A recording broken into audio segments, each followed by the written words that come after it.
Yo, speaking business, better mind your own. Talking loud, then rewind your tone. Futuristic been setting trends. You late, you probably got a house phone.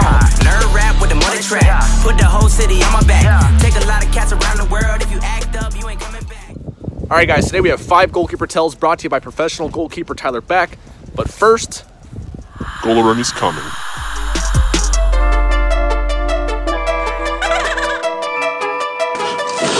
GOLUREMI'S coming.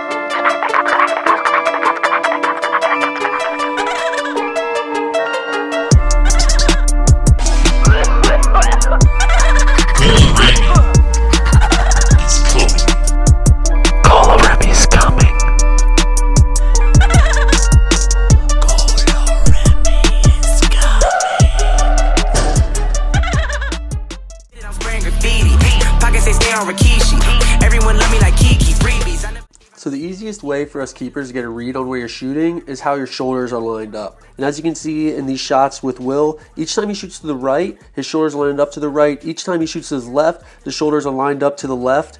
And it just gets easier in games. If say you got some defenders like here covering the near post, we know you're shooting to the back post, so we're able to cheat a little bit more. And just like Ricky does here and on this shot, you're gonna need to have a better shot than something on the ground like this if you want to shoot to the back post with defenders in the way. Just like Will does here, you really need to whip it in since we know you're shooting there, but if you hit it well enough, just like Will does here, it's not going to matter. Speed it up, taking it way up, you know that we going all in. I could never crawl, I ain't got no time at all. You could.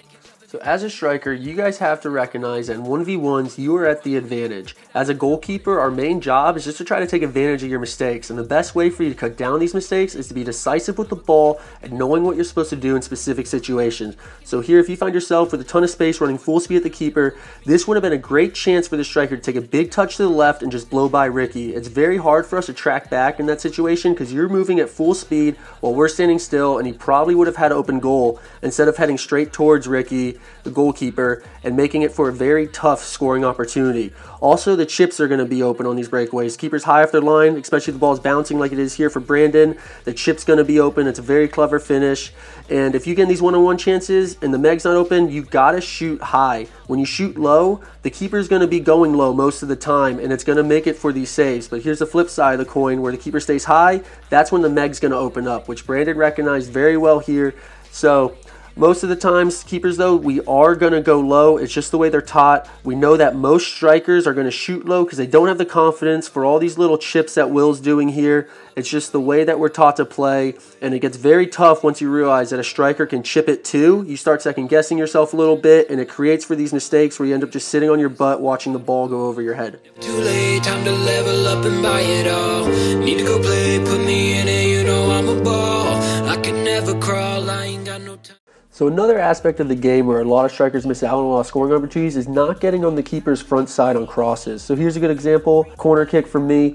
It just no one challenged me with the ball. One goes back post, 3 kind of just sit in the box, and I'm just catching this at head level. It's way too easy. Here's another similar situation. 3 runners to the back post, collecting the ball without being fully extended. These are way too comfortable saves for us without being challenged in what should be prime scoring opportunities. So here's a good example of when you do run to the front side of us. Ricky has forced to make a tough punch right here, doesn't get the best clearance on it. If there's a striker on top of this 18, this is going to be a prime scoring chance. His example with Will, run to the front side, doesn't even give the keeper a chance to get the ball, and it results in an easy goal for him. So with headers, you guys want to concentrate more on generating power over the actual placement of the ball.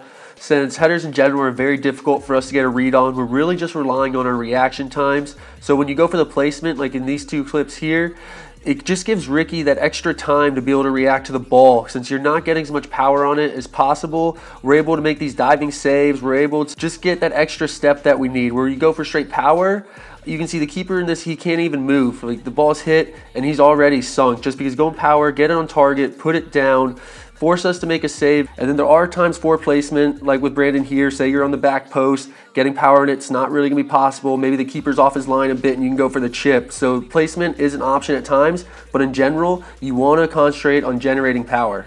Spit it, I'm spraying graffiti. Pockets say stay on Rikishi. Everyone love me like Kiki. Freebies, I never gave out no CDs. He be flowing since he was a pre. So the last bit of advice for you guys today is to use the weather to your advantage. So if it's a windy day, it can make it very hard to read crosses, so make sure you're following those up because it's a good chance that the keeper will make an error. Say the sun's at your back, it means it's in the keeper's eyes, so maybe floating a ball into the box along set piece, it can be very effective here since the keeper is going to be more hesitant to coming off their line if they're having trouble seeing the ball. And obviously if it's a wet surface on grass or turf, the ball is going to skip along the ground really fast, so you want to shoot low because it's still going to have a lot of pace, and those low balls are very difficult saves. And lastly, say the conditions of the 6-yard box are pretty rough, it's really muddy, that makes it really hard for us to move and to get our footing. So in this situation, you want to take a lot of shots because we're going to have a hard time reaching the corners when we can't get our footing set.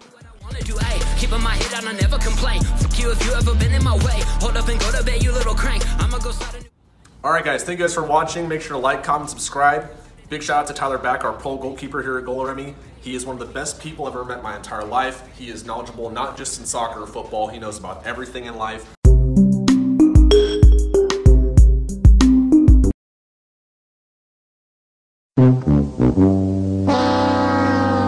He's without doubt the greatest person on this earth.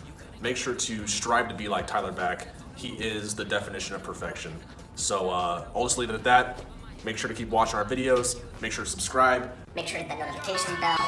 Peace out. Bars, I got bars, I got bars, I got bars, I got mix in the kitchen, I'm fixing you ready, I'm natural, I'm steady, you know what you're getting, we're up in the metrics, performance electric, so power gets set up and we will not let up, it's epic, let's go.